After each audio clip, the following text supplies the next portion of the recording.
Do you want to be ahead of the game for the latest in arts, music, cuisine, and entertainment across the Middle East's most dynamic capital cities? Al Monitor is proud to launch our City Pulse newsletters, focused exclusively on local news, starting in Riyadh, Dubai, Istanbul, and Doha. Each week, our on-the-ground writers in these cities cover the latest cultural happenings and trends, so you have everything you need to know for the best local experiences.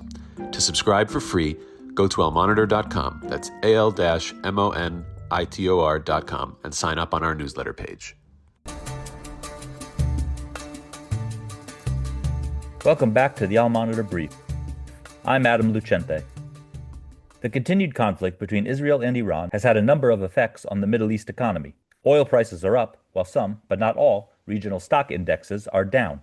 Egypt is especially vulnerable as the war escalates, with Israeli gas exports to the country in question amid the Iranian strikes. In this episode, we hear from Al Monitor's senior market research analyst, Sam Wendel. Sam takes us through how the regional economy is being affected by the Israel-Iran conflict, including the potential benefits to Gulf oil producers and risks to Egypt's energy situation. Hope you enjoy. Sam, welcome back to the Al Monitor Brief. Thank you for having me. Yeah, thanks for joining. Sam, what have been the most important market impacts as a result of the Israel-Iran conflict to date? Well, obviously, there's been pretty major impacts on global energy markets. Benchmark oil prices surged about 10% right after the attacks began, but have since settled into the roughly $77 to $78 or dollar per barrel range amid fears of increased U.S. involvement in this conflict. But this is still well below even where prices were back in January 2025. So even though this is there's heightened uncertainty, we're still not anywhere near crisis level prices. And so at the same time, even though they're modest, this is still a boost in theory for Gulf oil exporters because this will, give them slightly more oil revenues. But then you turn to key, financial markets in the region. You've seen a slightly larger dip for most major stock indexes compared to regional peer or global peers, I should say. The S&P 500 is down roughly 1% since the, attacks began, where most regional exchanges have witnessed a roughly 2 to 3% decline.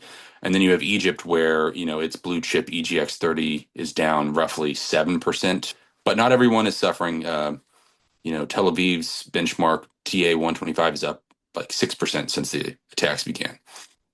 And how might the war affect regional economic predictions from the World Bank and some other observers? Yeah, so this depends on the duration and intensity of the conflict. Last year, regional instability ended up, weighing on the forecasts from, the IMF and other predictions in terms of you actually saw the forecasts revised downwards with conflict being cited as a major reason for that. And that's not guaranteed to happen this year if this conflict can be resolved somewhat quickly. But if we consider sort of a worst case scenario wherein this drags out and intensifies and includes spillovers where you see U.S. bases targeted and Gulf energy infrastructure targeted, we could see some fairly significant shifts in economic forecasts. But again, higher oil prices is actually a benefit for oil exporters in the region, even though they might also face downside risks from attacks on their own infrastructure. And meanwhile, then you have energy importers in the region who are potentially facing higher costs than expected, which is going to weigh on their import bills and potentially contribute to inflationary pressures. Don't go anywhere. We'll be back with Sam Wendel after this short break. Today's transformation of the Middle East is at the center of global geopolitics. Whether you're an analyst, diplomat, executive, or academic, you need the best reporting and analysis to understand what's really happening on the ground and what it means for the world. Al Monitor is the award-winning independent leader in Middle East news. From Riyadh to Beirut, Abu Dhabi to Doha, and Baghdad to Tehran, our team of over 100 expert journalists report daily on the top stories driving the regional trends. Download our mobile app and subscribe to Al Monitor to follow what leaders and decision makers are reading every day. Go to almonitor.com, that's AL-MONITOR.com, and use promo code POD25, POD25 for a discount. Okay, we're back. Sam, something you touched on earlier, Egypt. Why is Egypt particularly vulnerable in this escalating conflict between Israel and Iran? Yeah, so Egypt is still in the process of recovering from a deep economic crisis, which was, kind of barely averted last year by a roughly $60 billion bailout from international backers. And so it remains exposed to new shocks as it, kind of progresses on this turnaround journey. And that's why this surge of new conflict in the region is potentially bad news for that process. And one of those is loss of Israeli gas imports, that are actually fairly important to the country's economy these days. And that's coming just as, peak summer electricity demand is, on the horizon. So, and the big issue here is that Egypt has become a fuel importer again, after recently being an exporter. Higher oil prices, loss of imports is going to cause problems. One, it's going to potentially raise Egypt's import bill, which is going to eat into the bailout funds. And at the same time, it could also boost inflation again, which comes just as inflation was starting to ease. And then you have to consider Red Sea shipping, which is still not returned to anywhere near where it was before the Gaza war broke out in late 2023. And that's unlikely to change as long as regional instability is a major factor. And what is Egypt doing to mitigate the potential disruptions of gas flow from Israel to Egypt?